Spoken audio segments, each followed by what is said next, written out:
दोस्तों, एक video viral है जिसमें कल सपा के 2-3 गुंडों ने मेरे ऊपर हाथ छोड़ दिया और ये सारा प्रकरण न्यूज नेशन की स्टूडियो में हुआ। मैं एक फर्क बताना चाहता हूं। बस मेरे साथ जो कुछ हुआ, मैं आपसे हमदर्दी नहीं मांग रहा हूं, एक फर्क बताना चाहता हूं। इसी पार्टी की एक सांसद है इकरा हसन। एक योगेंद्र सिंह नाम के आदमी ने उसको बाकायदा शादी करने का न्योता दे दिया और उसके बारे में अपशब्द बोले। आप सबको याद होगा, वीडियो वायरल है आज भी। सपा के इन गुंडों ने, अखिलेश यादव ने, डिंपल यादव ने, या जितने भी सपा के दंगाई हैं, मैं अखिलेश यादव, डिंपल यादव को दंगाई नहीं बोल रहा हूं, कभी मेरी बात को फिर अन्यथा ले लिया जाए। ये जो गुंडे हैं जिन्होंने मेरे साथ जो किया है, इन गुंडों ने इकरा हसन के फेवर में जाकर, चूंकि वो भी एक महिला थी, वो भी सपा की सांसद थी, योगेंद्र यादव को थप्पड़ नहीं मारा।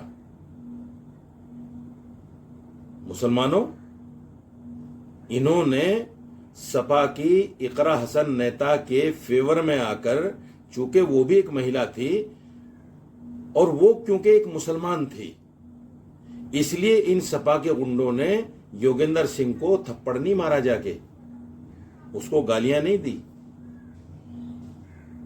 मैं चूंकि एक मुसलमान हूं, इकरा भी मुसलमान थी, इसलिए समाजवादी में उसको हिमायत नहीं मिली। मैं भी एक मुसलमान हूं, इसलिए सपा के इन गुंडों ने मेरे ऊपर हमला कर दिया। मैं सिर्फ ये बताना चाह रहा हूं आपको, मैं हिमायत नहीं चाह रहा हूं। मेरे साथ मेरा अल्लाह खड़ा हुआ है, मैंने गलत नहीं बोला। मस्जिद का एक तकद्दुस है। हाँ ठीक है, हो सकता है वो नंगेपन का जो लफ्ज आया उसको अन्यथा ले लिया लोगों ने, हालांकि वो एक आम वर्ड है। मैं मानता हूं कि उसमें मेरी चूक हो सकती है, मैं मान लेता हूं, चलिए। लेकिन मैंने इस्लामी तकद्दुस पर बात की, मस्जिद के तकद्दुस पर बात की। मेरे एक वर्ड को लेकर मेरे ऊपर सपा के गुंडों ने हमला कर दिया और मेरी बहन इकरा हसन जो मेरे समाज से आती है, उसके ऊपर योगेंद्र सिंह ने किस तरह की बातें की। इन सपा के गुंडों ने उसका कुछ नहीं किया। अखिलेश यादव का बयान नहीं आया, डिंपल यादव का बयान नहीं आया, ना किसी मुस्लिम सांसद महिला ने इकरा हसन के बारे में पार्लियामेंट में इस तरह का प्रोटेस्ट किया जिस तरह डिंपल के लिए किया गया। इसको समझ लीजिएगा, राजनीति कहां जा रही है। हम इल्जाम लगाते हैं एक पार्टी पर कि ये हिंदू मुसलमान की राजनीति करती है। आपको समझ में आ गया? सपा की हिंदू मुसलमान की राजनीति आपको समझ में आ गई कि नहीं आ गई? अगर अब भी नहीं आए तो आप लोग मुर्दा हो चुके हैं। आप लोगों के अंदर समझने की शक्ति नहीं है। आज वो मेरे मुसलमान भाई जो मेरे इस प्रकरण को देखकर तालियां बजा रहे हैं, मुझे उनसे कोई आपत्ति नहीं है। मुझे ये समझ में बात आ गई कि मुसलमान अब सिर्फ तालियां बजाने के लिए है। हक और सच कहने के लिए किसी मुसलमान में ताकत और हिम्मत नहीं है।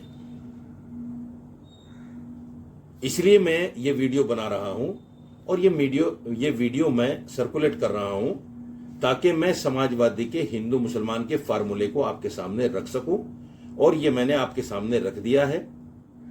आज देश की राजनीति हिंदू मुसलमान पर ही चल रही है। हम किसी एक पार्टी को दोष ना दें। मुझे लोग कह रहे हैं मैं भाजपाई दलाल हूं, भाजपाई समर्थक हूं, मैंने भाजपा के इशारे पे किया है और मैं भाजपा को प्रमोशन करने के लिए टीवी पर जाता हूं। अरे भाई, अगर मैं भाजपा को सपोर्ट कर भी रहा हूं तो मुझे एक बात बताओ कि मैं गुनाह कबीरा तो कर नहीं रहा हूं। इस्लाम में किसी पार्टी को समर्थन करना कोई गुनाह कबीरा तो है नहीं। आप मुझे बताएं, जो आप समाजवादी को समर्थन कर रहे हैं, आपकी बहन इकरा हसन के लिए समाजवादी पार्टी के लोगों ने क्या किया? इन गुंडों ने उस योगेंद्र सिंह को जाके थप्पड़ क्यों नहीं मारा? क्या हुआ उसके लिए? कुछ समझोगे? नहीं समझोगे, क्योंकि तुम्हारे ऊपर एक पर्दा डाल दिया गया है कि मुसलमान बीजेपी के हराने के लिए वोट करता है। मुसलमान बीजेपी को सपोर्ट नहीं करता, और बीजेपी को सपोर्ट करना हराम है। ये एक तुम्हारी अकल पर पर्दा डाल दिया गया है। और मैं उन तमाम मुस्लिम बुद्धिजीवियों को भी एक बात कहना चाहता हूं, इस कौम को इतना मत डराओ, इतना मत डराओ। आज ये कौम तुम्हारे डराने की वजह से बुज़दिल हो चुकी है। इनके अंदर कहने की हिम्मत नहीं है, इनके अंदर कुछ करने की ताकत नहीं है। यह आप लोगों के डराने की वजह से हुआ है। आप देख लो इसको, मुझे समझाने की जरूरत नहीं है। अगर अब भी ना समझे तो फिर आपका अल्लाह हाफिज। अस्सलाम वालेकुम।